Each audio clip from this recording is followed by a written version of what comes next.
Getting to the end of pregnancy can really test your patience. Whether you're having an uncomfortable last few weeks of pregnancy or you're facing an unwanted induction, you might be trying every possible way to induce your labor, and now you're considering castor oil. But you probably have some questions and reservations, so let's talk about castor oil and labor induction. I'm Bridget Tyler, a childbirth educator, birth doula, and mama, and if you're new here, I've got tons of videos supporting parents through pregnancy, birth, and postpartum. So make sure you stay in the loop by subscribing and hitting the bell so you don't miss out on any future videos. Now let's jump into the video. First of all, what even is castor oil? Castor oil is an oil that comes from castor beans. It's sort of a pale light yellow color and has a very unique taste and smell. It is a powerful detoxification agent for the body and can actually be used topically to help your body get rid of toxins and excess hormones more efficiently, but really that's besides the topic. When it comes to inducing labor, you're supposed to ingest the oil. In a systematic review and meta-analysis that took data from 8 studies that observed 949 women total who either took castor oil or did not, 7 of those 8 studies showed that castor oil was an effective method for inducing labor. In another meta-analysis that contained 1,653 pregnant women, the results showed that labor induction was significantly higher in the castor oil group than the control group that didn't get castor oil, and that those who used castor oil to induce had a higher chance of a vaginal birth, likely because those who didn't use castor oil went on to have a medicalized induction, which can play into the need for a C-section. One of the studies in this meta-analysis showed that over 50% of pregnant women who consumed castor oil went into active labor within 24 hours, while the control group only 4% did. Personally, women I know who have used castor oil do in fact go into labor pretty soon after consuming it. But here are some things that you should know about castor oil other than it works pretty well at inducing labor. Number 1, your body has to already be ready for labor. Most women in these studies, or who I personally know, are between 41 to 42 weeks pregnant.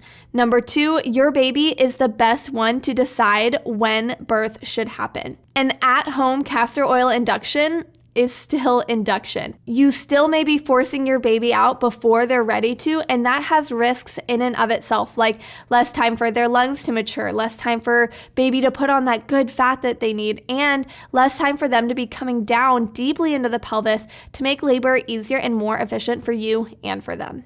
Number 3, because castor oil has detoxification qualities, when you consume it, it's going to rid your body of what's inside of it.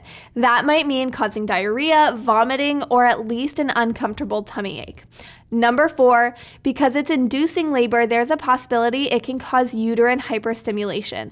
This is when the uterus is contracting too intensely and too frequently beyond what it can safely handle. We see this a lot with Pitocin and other medicinal methods of induction. With that being said, most studies and the meta-analyses that I've mentioned in this video support that castor oil did not result in any serious harmful effects with the use of castor oil, so hyperstimulation of the uterus is fairly rare, but still something to consider. So if you are considering using castor oil, my first recommendation is to ask yourself, why?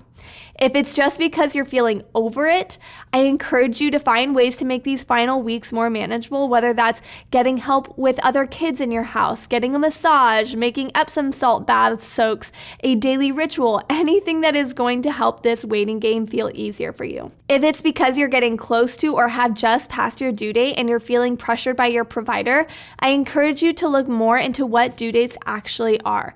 I talk in depth about due dates in my course because they are a big reason women feel pressured to induce. Due dates are mere estimations. If you, your baby, and your baby's home, aka your uterus, amniotic fluid, and placenta, are currently healthy, there is no current medical indication that baby needs to be born right now.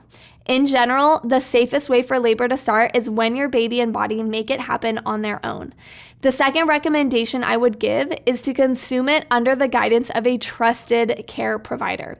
Now, in my experience, providers in the hospital are going to give an emphatic no to the use of castor oil. So this may not be something that you're able to do, but if you're working with an out-of-hospital midwife, most are open to the idea of it, but will again ask you why you're doing it. If you're doing it for the sake of your due date, there really is no need for it.